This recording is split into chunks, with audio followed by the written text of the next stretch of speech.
What writer has had the largest number of professed and devoted followers so far in literary history? The Holy Bible has to be dismissed from the competition. Although referred to by devout men as the Word of God, it is in publishing terms an anthology. That leaves only two contenders, Karl Marx and Muhammad. By any accounting, the followers of Marx now greatly outnumber the sons of the prophet. Karl Marx, we should know, was not one but many men, a truly prodigious congregation. The world celebrates him as a revolutionary, the parent of revolution. He was also a very great social scientist. Many would say with justice, the most original and imaginative economist and the most erudite political philosopher of his age. He was also a brilliant journalist. All American Republicans should note with pride that during an exceptionally meager time in his life, Marx was sustained by the New York Tribune, and he was thought its best correspondent. Marx was also an historian with a living sense of history. This was most important. Perhaps it is a sense of history that divides good economics from bad economics. Anyway, I've often thought so. This is the pleasant house where Marx was born. It is a museum, a modest tourist attraction, a small source of profit for the now rather conservative Rhineland town of Trier. Trier, or Trev, is at the head of the Mosel Valley. In 1818, it was a lovely part of Europe, and it still is. In 1835, Marx went to Bonn to study law, and from there to Berlin. But he'd already fallen in love with Jenny von Westphalen, a childhood friend, and from Bonn he sent her poems. I could 1,000 volumes fill, writing only Jenny in each line. Still they would a world of thought conceal, verses sweet that yearning gently still. You might not think much of that, but it hardly fits the soulless image presented by his enemies and his communist supporters. Marx asked Jenny to marry him, but she was uncertain. Her half-brother Ferdinand, a government official, was even more dubious and asked the Berlin police to follow Marx and keep him in touch with Marx's club. The police told Ferdinand that Marx wasn't attending his lectures and spent his time arguing about God and drinking wine by the litre. Like many Berlin students drawn towards radical ideas at the time, Marx joined a group called the Young Hegelians, dedicated to the ideas of the philosopher Hegel. And Hegel was not an easy philosopher to follow. Hegel had been dead for 5 years, but his life force in the University of Berlin remained wholly undimmed. Marx was profoundly influenced, an influence that would last for his lifetime. Hegel is not easy for the Anglo-Saxon or American mind. My feeling for his ideas, I confess, has always been a little insecure. What Hegel called the dialectic was the enduring conflict by which man achieves liberation and perfection, a life ruled by reason. The conflict is between opposites, theses and antitheses, leading to a new synthesis. Thus, from the conflict between savagery and law comes freedom, the new synthesis. But freedom as the new synthesis nurtures new conflicts. History is this process of constant transformation. So Hegel was saying that everything, nations, language, family units, take place as a result of constant change, and there's nothing natural about any of them. But then he went on to argue that this change is a continuing process. And most of the time it happens behind the surface, invisible. So take a potato. You can look at a potato all day and it won't appear to change, but beneath the surface it's gradually rotting. It doesn't rot for a day and then have a rest from rotting. It rots continuously until one day it falls apart in an apparently sudden change. How did it come about that a philosopher who was so obscure and so difficult to understand acquired, even in his lifetime, such immense influence? I think that's partly due to his situation at the University of Berlin, which was the capital of Prussia, which was then the rising state in Germany at the time, and also due to the fertility of his ideas in a variety of fields. You see, the influence that Hegel had is not just an influence in philosophy, it's an influence in theology, in history, in politics, in economics even, in law. Now, the fact that Hegel's ideas could be applied in those ways shows how fruitful his approach, and particularly the historical elements of his approach were, because it was that historical idea of things as having developed, as being a process, that could be applied by scholars in all these different areas. Let's come now to the immediate afterlife of Hegel's ideas. One of the first things that happened when he died was that his followers split into two movements, didn't they? They were known as the young Hegelians and the old Hegelians, or alternatively, the left Hegelians and the right Hegelians. Can you tell us something about this division? The right Hegelians were the people who thought that Hegel's philosophy implied that something like the Prussian state was the organic state which Hegel was pointing to. They thought that Hegel had himself said this in the Philosophy of Right, his most explicitly political work. He described a state, a constitutional monarchy, not very different from the Prussian state. And so they thought that there was no need really for further change. They were the conservative or right-wing Hegelians. The left Hegelians said, the basic thrust of Hegel's philosophy is much more radical than that. You see, Hegel talked, as we said at the beginning, about overcoming the division between reason and desire, or between morality and self-interest. That's a very fundamental change to bring about. You can't say that that's occurred in the Prussia of 1830 or whatever. So they said the thrust of Hegel's philosophy is for a much more far-reaching change, a revolutionary change. Now, they had to admit that in the Philosophy of Right, Hegel hadn't written as if he were revolutionary, but they'd pointed out the fact that Hegel's salary was paid by the state of Prussia. So they said Hegel compromised. He sold out. But we must be truer to Hegel than Hegel was to himself. We must carry the ideas forward until we get to the point at which these thesis, antithesis of reason and desire, morality and self-interest are overcome, and we reach the synthesis of a harmonious society in which those gulfs and divisions in human nature are reconciled. Marx agreed with this, but concluded that there was a flaw with Hegel's theory, because for Hegel, changes in society were driven by ideas. And in this sense, Marx said, Hegel was upside down, because it's not the ideas in our head that determine the lives we lead, it's the lives we lead that determine our ideas. And with all else, Marx was an atheist in a century that took religion very seriously. Not a passive, but an active atheist. In one of his memorable passages, he described religion as the opium of the people. It taught them to acquiesce patiently in hardship and in exploitation when they should rise up in angry revolt. After 5 years in Berlin, Marx had become a renowned doctor of philosophy, but he'd also become aware of its limitations. The philosophers have only interpreted the world. The point is to change it. In 1841, Marx left Berlin. He would henceforth himself be a part of the Hegelian process, one of the great instruments of its transformation. He became the editor of a liberal newspaper, the Rheinische Zeitung, and he wrote his theories in a book called the Economic and Philosophical Manuscripts, which might not sound like a snappy title, but compare it to his first works. The Holy Family, or Critique of Critical Criticism against Bruno Bauer and Company. Or this one. Critique of Modern German Philosophy according to its representatives Feuerbach, Bauer and Stirner, and of German Socialism according to its various prophets. I bet his publishers love that. I love the bit about the potato. It's just the title. We were thinking something a little more streetwise. The Naked Philosopher. He went soon to Cologne, like Trier, also recently redeemed from France, and more liberal for the experience. In France, what wasn't prohibited was permitted, but in Prussia, what wasn't permitted was prohibited. In this environment, Marx became a journalist, and he was an immediate success.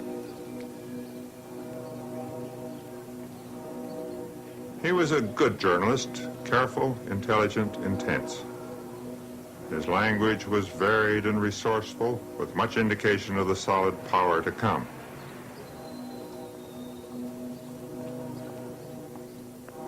The Rheinische Zeitung was being financed by the rising industrialists of the Rhine and the Ruhr. For them, Marx was a force for progress, an apostle of the modern economic world, liberalism, freedom of enterprise if that was the choice, as opposed to the dead hand of feudalism with all its restrictions and restraints. They soon made him editor. He was also a force for moderation. The word communism, though still indistinct as to meaning, was now coming into use. Marx described some of the contributions to his newspaper. Scrawls, pregnant with world revolution and empty of thought, written in slovenly style and flavored with some atheism and communism which these gentlemen have never studied. I declared that I considered the smuggling of communist and socialist ideas into casual theatre reviews was unsuitable. Indeed, immoral. Marx, quite possibly, should be brought back to deal with some modern radical literature. Under Marx, the paper grew in circulation and in influence over Germany, and in interest to the censors who thoughtfully reviewed the proofs of each issue each night before it went to press. They were constantly disturbed, but especially by Marx, on dead wood. Wood was a metaphor of Marx's thought of the time. Anciently, the people of the Rhineland had gone to the forest for firewood. Now wood had become valuable, and the right was withdrawn. Public property had become private property. David McClellan, to whose fine biography of Marx I'm very much indebted, tells how the cases against wood and against the wood collectors clogged the courts at the time. Marx thought private property ought to be defended with some discretion. If every violation of property, without distinction or more precise determination, is theft, would not all private property be theft? Through my private property, do not I deprive another person of this property? In these same months of 1842, Marx came to the support of old neighbors, the wine growers of the Mosel Valley. They were suffering severely from competition under the Zollverein, the common market that the German states had recently adopted. Again, no one will think his solution extreme. To resolve the difficulty, the administration and the administered both need a third element, which is political without being official and bureaucratic. An element which at the same time represents the citizen without being directly involved in private interests. Now, this resolving element, composed of a political mind and a civic heart, is a free press. So there was Marx, the defender of freedom of the press.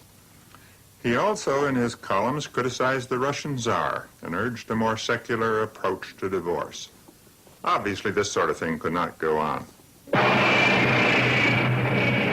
March 1843, the Prussian government cracked down, suppressed the paper.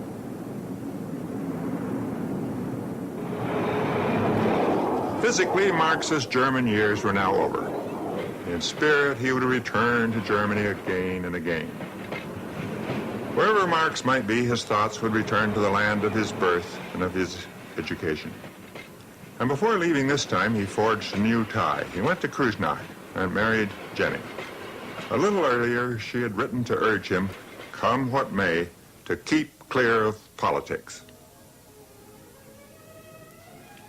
That was indeed a slender hope. By autumn, Marx and Jenny were in Paris, at the very center of the political life and debate of the age. Here all that was new began, or so anyhow it seemed. The Great Revolution was only 50 years in the past, that of 1831 only 12 years before, and that of 1848 less than 5 years ahead.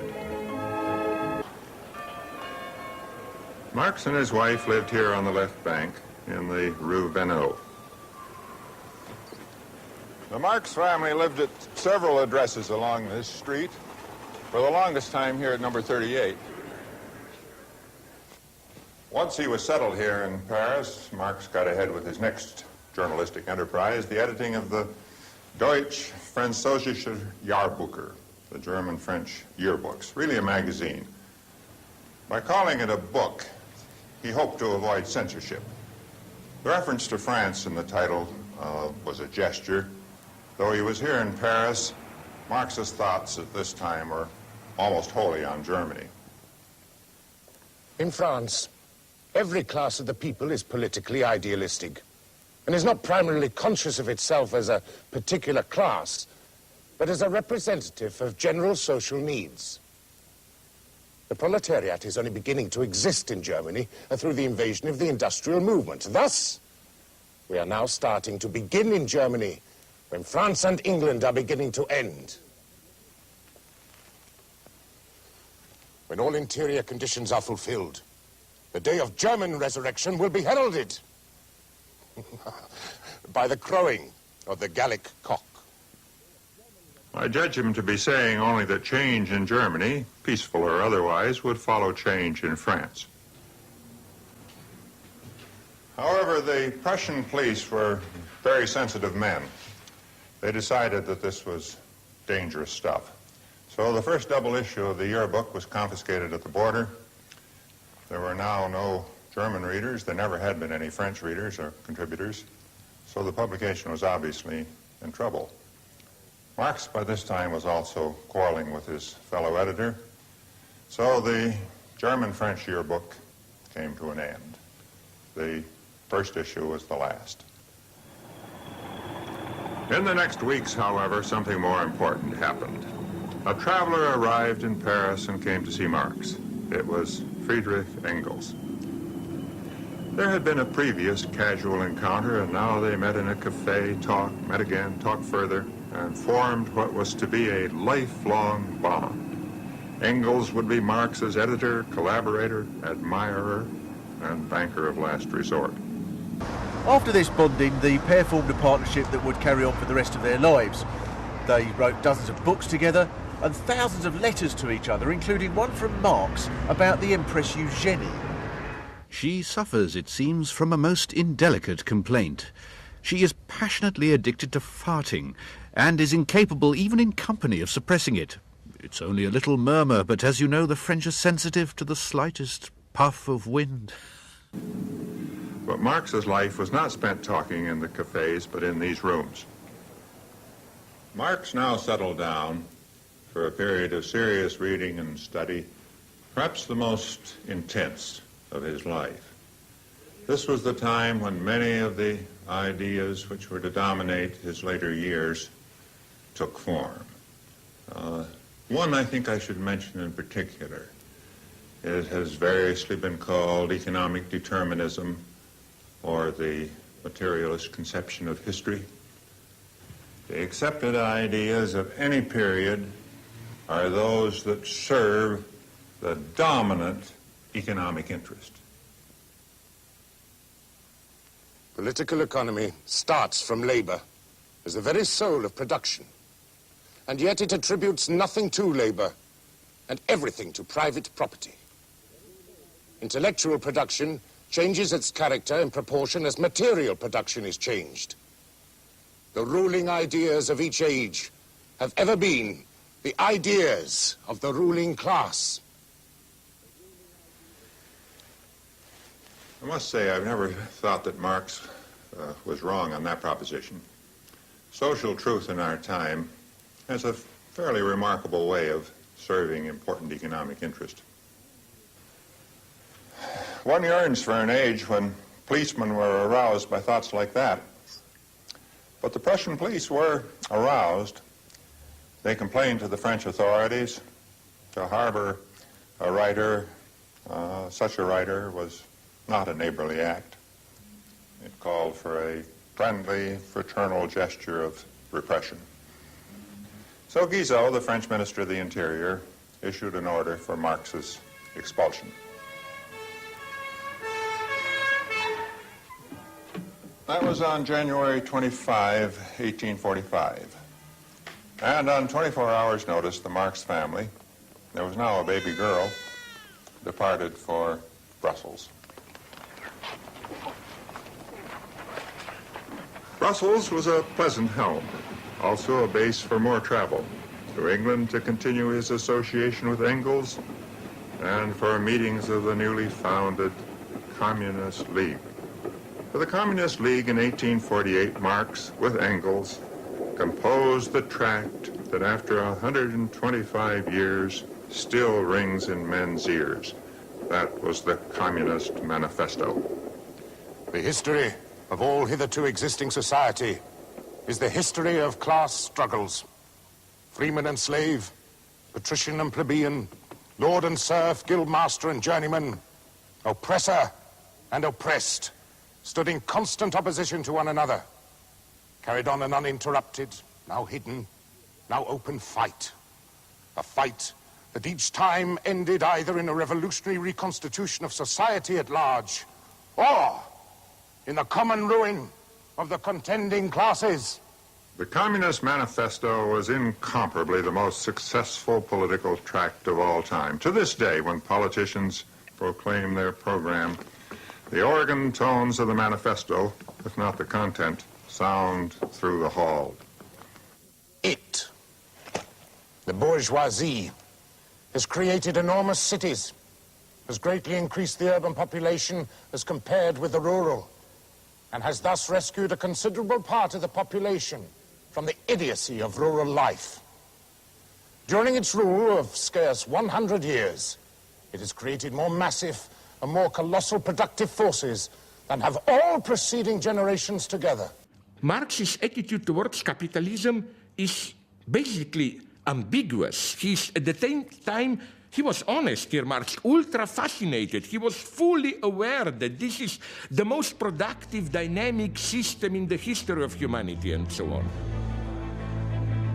The truth is, Marx did understand that the drive for profit would achieve incredible things.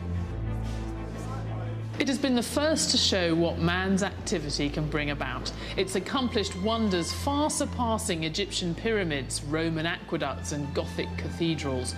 It has conducted expeditions that put in the shade all former exoduses of nations and crusades. He did really get the kind of global aspect. He got the idea that people were suddenly being able to get things from all the way around the world in a completely new way, and the impact of that.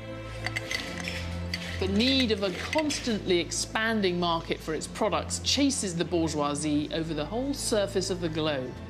It must nestle everywhere, settle everywhere, establish connections everywhere. It creates a world after its own image. The manifesto is not without contradictions. There is, in fact, none between Marx's praise of capitalism and its accomplishments and his promise of its extinction. These are different stages in the historical process. Nor, as pedants have suggested, is there any real conflict between his call for action and the revolution that he held to be inevitable. Why not advance the inevitable? The communists disdain to conceal their views and aims. They openly declare that their ends can be attained only by the forcible overthrow of all existing social conditions. That the ruling classes tremble at a communistic revolution. The proletarians have nothing to lose but their chains. They have a world to win. Working men of all countries, unite. But there is conflict between his immediate program and his hope for revolution. The program, by all modern standards, is a collation of reformist measures, the kind of action that helps make capitalism more tolerable, the revolution, in consequence, less imminent.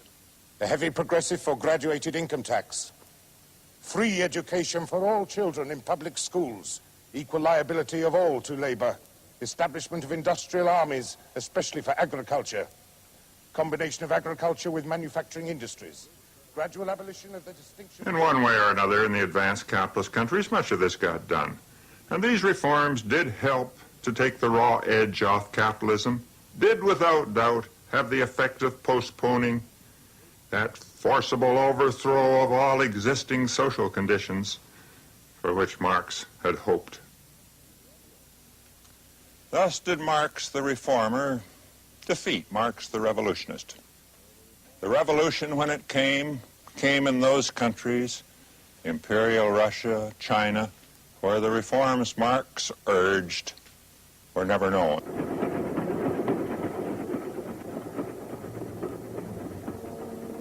By 1848, as a subversive, Marx was at the head of all the police lists. The Belgians, though more liberal than their neighbors, were also nervous about harboring so dangerous a man. But on almost the same day that he was expelled from Brussels, he was invited back to France.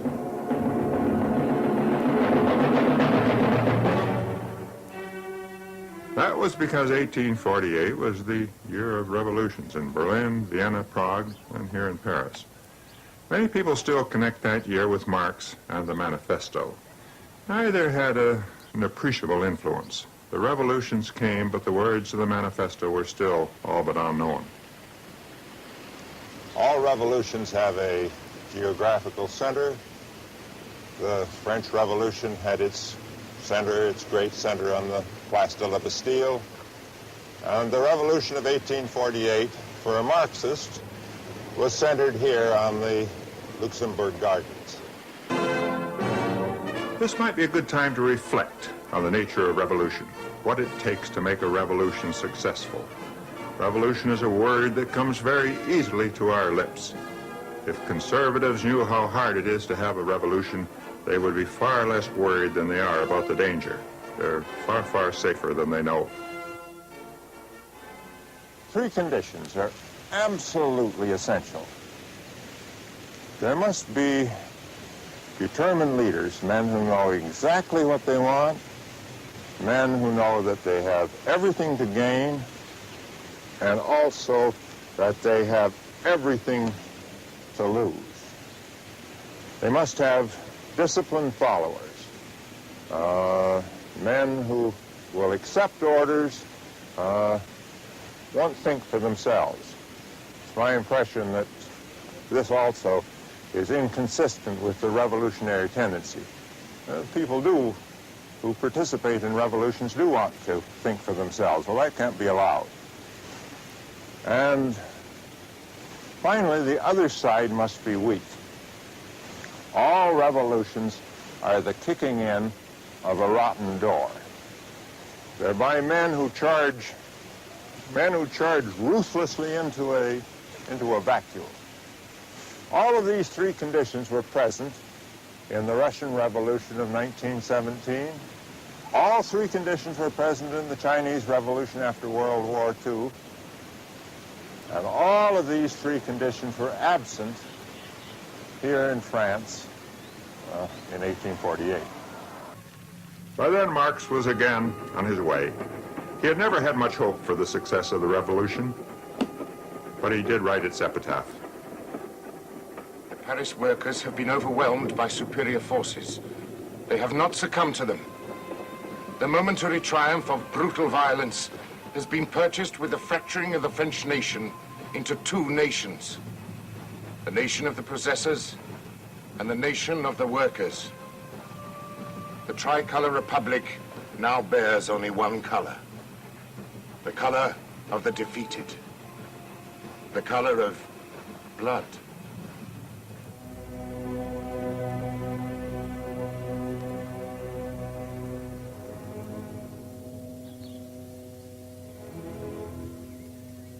Marx had been without hope because he thought the revolutionary sequence was wrong. He was unquestionably confirmed in his view that the bourgeois revolution, the capitalist revolution, had to come first. And then, and only then, could the true revolution of the workers succeed. Marx went on to Cologne, to another brief job as an editor. In Cologne, he was still a voice for moderation. Let there be no reckless, adventurous action by workers that would lead only to disaster. He was not heard. In Germany, too, revolutionary rhetoric was far in advance of the reality of power, and the revolt was crushed. Still, there was change. Before 1848, the old feudal classes and the new capitalists were in conflict. After 1848, they were united against the new threat of the workers, and they would stay united until the great ungluing of World War I. Nowhere would the Union be more secure than in Prussia, where Marx had his greatest hopes for revolutionary success. Moderate or not, Marx was now sent packing again. He gave thought to going to the United States. but he didn't have the money. Who will say how much he was missed? It had to be London, his last move. He crossed the Channel on August 24, 1849. Behind him were several lifetimes, and he was all of 31. Before him lay three great tasks: forming the ideas that would guide the masses in revolution, creating the force that would bring the revolution, and making a living. All would be accomplished by words from his pen, a literal sea of words. Marx got financial help from Engels and from other friends. There was an occasional inheritance windfall from Trier, and there was the New York Tribune. 1857, when times were lean, the Tribune fired all of its foreign correspondents but two, and Marx was one of the two that was kept. But Marx was a terrible hand with money. Where before his movements were at the behest of the police, now they were in advance of angry landlords and angry creditors. Thus, further migrations, ending up at last at number 28 Dean Street, Soho. Children came, 6 in all, and 3 of them died in the squalid, crowded rooms on the second floor. Marx continued to attract the thoughtful attention of the Prussian police. In 1852, a wonderfully literate police spy sent to Germany an account of the Marx menage. As father and husband, Marx, in spite of his wild and restless character, is the gentlest and mildest of men. Marx lives in one of the worst, therefore one of the cheapest quarters of London. He occupies 2 rooms. The one looking out on the street is the salon, and the bedroom is at the back. In the whole apartment, there is not one clean and solid piece of furniture. Everything is broken, tattered, and torn, with a half-inch of dust over everything and the greatest disorder everywhere. In London, he had another great resource, one that has been much celebrated. That was the library of the British Museum. It was in the British Museum that Marx wrote his enduring testament, Capital, Das Kapital. To summarize the central thesis of Capital must seem presumptuous. Yet if one gives only conclusions, not supporting argument, it is not impossible. Ricardo, as I hope some will recall, gave the world the labor theory of value, the proposition that the value of a product is based on the value of the labor needed to make it. Further, said Ricardo, there would be an ineluctable tendency for wages to fall to the lowest level necessary to sustain life. Landlords would do well, but workers would only just survive. Where Ricardo left off, Marx began. For Marx, the value that labor gave a product became a right, a thing to which labor was entitled. What labor did not get was what Marx called surplus value. This surplus value, profit more or less, was available to the capitalist for investment in plant and machinery as industrial capital. The capitalist was now the beneficiary, not the landlord. But Ricardo's iron law of wages still applied. Capitalists prospered, workers lived at subsistence level. Wages were kept down by unemployment. The unemployed were an industrial reserve army, always awaiting jobs, always keeping down wages.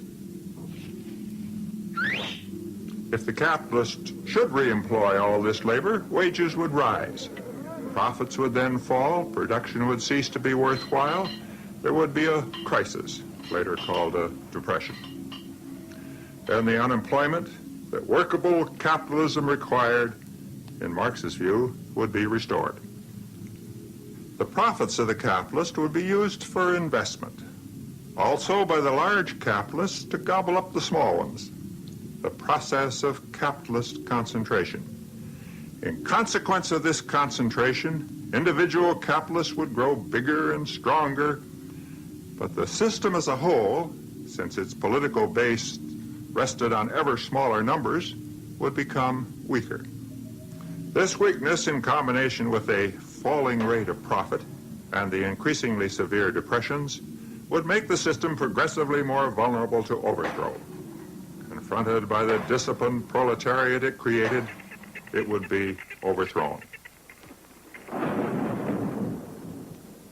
Along with the constantly diminishing number of magnates of capital, who usurp and monopolize all advantages of this process of transformation, grows the mass of misery, oppression, slavery, degradation, exploitation. But with this too grows the revolt of the working class, a class always increasing in numbers and disciplined, united, organized by the very mechanism of the process of capitalist production itself.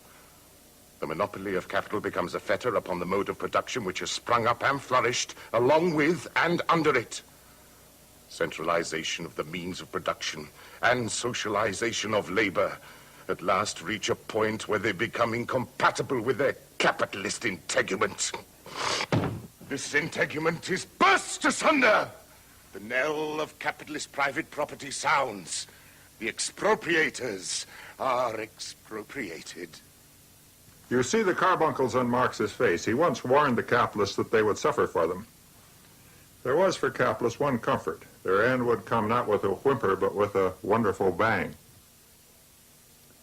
The first volume of Capital was not published until 1867, and the second two volumes were not published in Marx's lifetime. They were completed from notes by the ever-faithful Engels, could have been completed by no one else. One reason for the delay was the early poverty and struggle. Another was scholarship. Marx was incapable of writing anything until he had read everything. Another reason was the endless swirl of discussion and debate and polemic in which Marx lived. In these years also, Marx was laying the foundations for the revolution which he hoped, but never quite believed, was imminent. His instrument was an organization that would link together the workers of the industrial countries, those proletarians who, as Marx powerfully averred, knew no motherland. Now known as the First International, this revolutionary instrument was born in London on September 28, 1864, at a meeting attended by some 2,000 workers, trade unionists, and assorted intellectuals from all over Europe. A council was selected to which Marx became the secretary. The resolutions that were actually passed by the International, calling for limitations on working hours, state support for education, nationalization of railways, were not very revolutionary. When it was over, Marx sent a final saddened address to the council of the dying First International. Working men's Paris, with its commune, will be forever celebrated as the glorious harbinger of a new society. Its martyrs are enshrined in the great heart of the working class. Its exterminators, history has already nailed to that eternal pillory from which all the prayers of their priests will not avail to redeem them. Marx was indulging in wishful thought. Memory is not that long. But with the liquidation of the commune, the first revolution to use, however inaccurately, the root word communism came to an end. It was the only such revolution that Marx was to see. After the Paris Revolt, Marx continued his work. In his later years, Marx was the world authority on the revolution, but he didn't seem to be in a hurry to make it happen. Young, hot-headed socialists from around the world would come to North London to pay their respects, win his support. Mr. M seemed happy to watch and wait.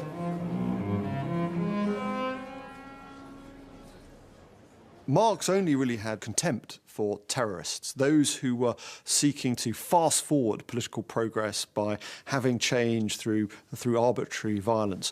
You needed the economic fundamentals in place for a proper revolution to succeed. To understand why he didn't want a rush revolution, we need to understand, for the last time, I promise, a bit more Marxist theory. As usual, he had a grand analysis of the history of the world. He saw the great sweep of humanity's endeavours from the caveman to the slave societies of Greece and Rome, to the feudalism of kings and castles, all of which was replaced in turn by our own capitalist system of bosses and workers. Incredibly unfair, but also incredibly productive. Marx said only when we'd got everything we could out of capitalism could we afford to have a revolution.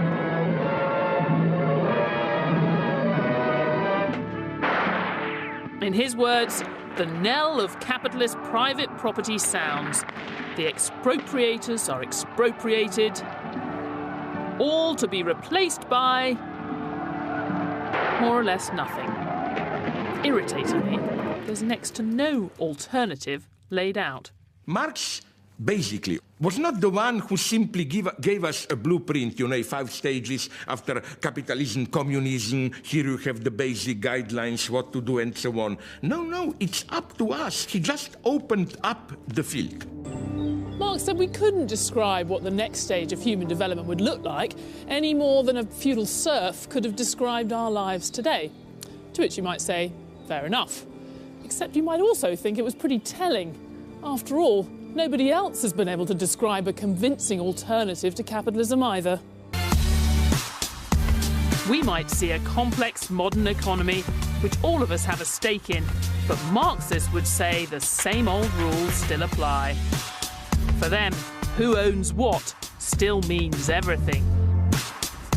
They see workers still slaving away, and capitalists or bourgeoisie still exploiting them, always striving to make more profit.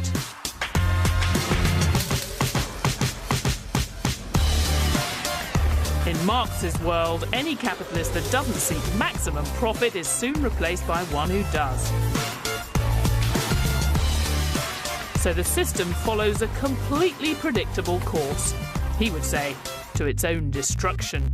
I think some of the ugliness of capitalism that he saw in the 19th century seems to be reappearing in the 21st. And in a way, we have to keep our perspective on this. Health conditions are much better.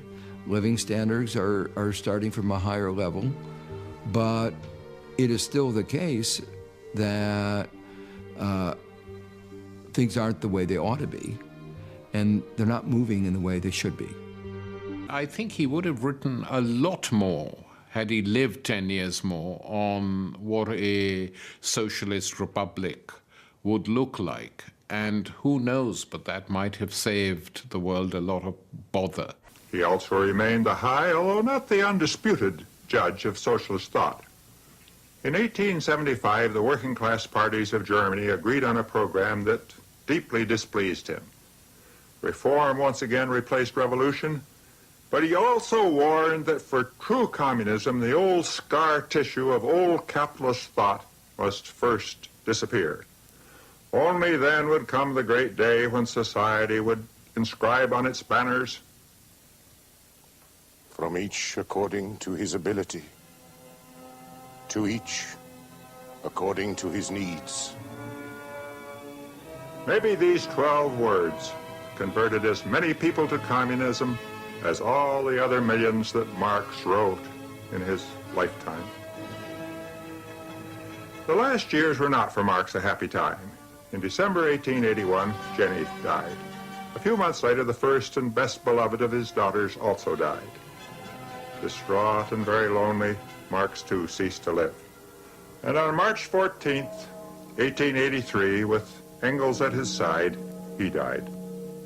No one else would so march on from the grave. 50 years after Marx published Capital, the first great revolution took place in his name in Russia. There have been more since. I've often thought that another Marxist legacy is almost as important. That is the emphasis he gave to the role of economic institutions in shaping political and social thought and action and in doing so in all societies, what scholars have come to call economic determinism. How we make our living goes far to explain how we act, what we believe, the way we are governed, and the passions we display. And this lesson is a gift of Marx to Marxists and to non-Marxists alike.